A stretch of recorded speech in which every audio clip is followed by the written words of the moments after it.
ଏଇଟା ତ ସାରା ଓଡ଼ିଶା ଜାଣି ସାରିଲେଣି ଯେ କିଭଳି ଭାବରେ ଚାଲିଛି।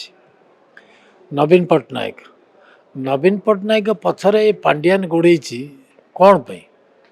କ'ଣ ସ୍ୱାର୍ଥ ଅଛି ତା'ର? କେବଳ ରାଜନୈତିକ ସ୍ୱାର୍ଥ ହାସଲ କରିବା ପାଇଁ ନା ଅନ୍ୟ କିଛି ଅଛି?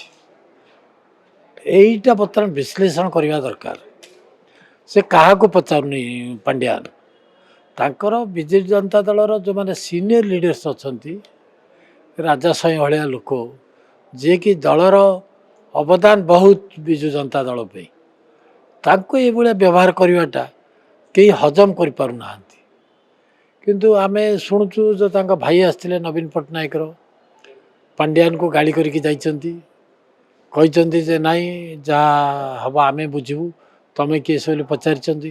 କିନ୍ତୁ ସତ ମିଛ ତ ସେ ଭିତର କଥା ଆମେ ଜାଣିନୁ, ବିଜୁ ଜନତା ଦଳ କଥା ସିଏ ଜାଣିଛନ୍ତି।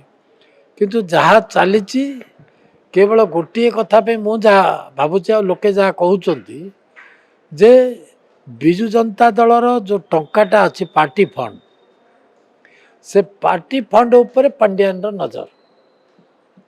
ୟାଙ୍କର ଦେହ ଖରାପ ହେଲେ କ'ଣ ହେଲେ କାହାକୁ କାହିଁକି ଜଣାଇବେନି? କାରଣ କ'ଣ ଏଥିପାଇଁ ଜଣାଉନାହାନ୍ତି ଯେ ଏଇଠି ଆସିକିରି ଗହଳି କଲେ କାଳେ କିଏ ନବୀନ ପଟ୍ଟନାୟକର ଆଉ ଥରେ କ୍ଲୋଜ୍ ହେଇଯିବ, ମୁଁ କାଳେ ସେଇଠୁ ବାଦ ପଡ଼ିଯିବି କି? ସେଥିପାଇଁ ଯେଉଁମାନେ ବି ନବୀନ ପଟ୍ଟନାୟକ ସାଙ୍ଗରେ ଥିଲେ ଅଛନ୍ତି, ସମସ୍ତଙ୍କୁ ବର୍ତ୍ତମାନ ନବୀନ ନିବାସଠୁ ଦୂରେଇ ରଖିକିରି ପାଣ୍ଡିଆନ କେବଳ ବୁଝୁଛନ୍ତି। ଆଉ କେତେବେଳେ କ'ଣ ହେବ ନବୀନ ପଟ୍ଟନାୟକର କେହି କହିପାରିବେନି।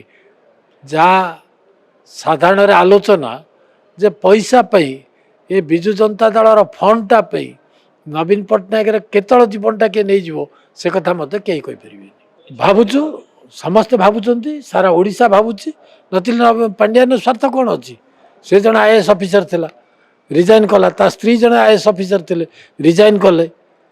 ଯେଉଁଠିକି ରାଜ୍ୟବାସୀ ତାଙ୍କୁ ଗ୍ରହଣ କରୁନାହାନ୍ତି, ବିଜୁ ଜନତା ଦଳର କେହି ଗ୍ରହଣ କରୁନାହାନ୍ତି, ଇଏ ଜବରଦସ୍ତି ନବୀନ ପଟ୍ଟନାୟକକୁ ଭିଡ଼ି ଧରିକିରି ସେଇଠି ରହିବାର କାରଣ କ'ଣ? ଏହା ହିଁ କାରଣ, ଆଉ କିଛି ନାହିଁ। 1000 କୋଟି ଉପରେ ଅଛି ନା, ଯାହା କହୁଛନ୍ତି ସମସ୍ତେ, ତାଙ୍କ ଆକାଉଣ୍ଟରେ 1000 କୋଟି ଉପରେ ଅଛି। ସେ ଟଙ୍କାଟା ଉପରେ ସମସ୍ତଙ୍କ ନଜର। ନବୀନ ପଟ୍ଟନାୟକ ଯଦି ଦାୟିତ୍ୱ ଦେଇଦେବେ ତାକୁ, ପାଣ୍ଡିଆନକୁ ତା ସ୍ତ୍ରୀ କି, ସେ ଟଙ୍କାର ମାଲିକ ସିଏ ହେଇଗଲେ ନା। ଲାଗିଛନ୍ତି ଗୋଟେ କୋଟେର ଗ୍ରୁପ ଯଦି ନ କରିବେ, 2-4 ଜଣଙ୍କୁ ନ ଧରିବେ, ସେ କେମିତି କରିବେ? ଚାଲିବ କେମିତି? ତାଙ୍କୁ ସେଠି ଏଣ୍ଟ୍ରି ତ ଦରକାର ନା। ସେ ତ ଏକୁଟିଆ ଏଣ୍ଟ୍ରି କରିପାରିବେନି, ଆଗକୁ ପଛକୁ 2-4 ଜଣ ଦରକାର। ସେ 2-4 ଜଣଙ୍କୁ ଧରିକି ସେ ଚାଲିଛନ୍ତି, ଚାଲିବେ ମଧ୍ୟ।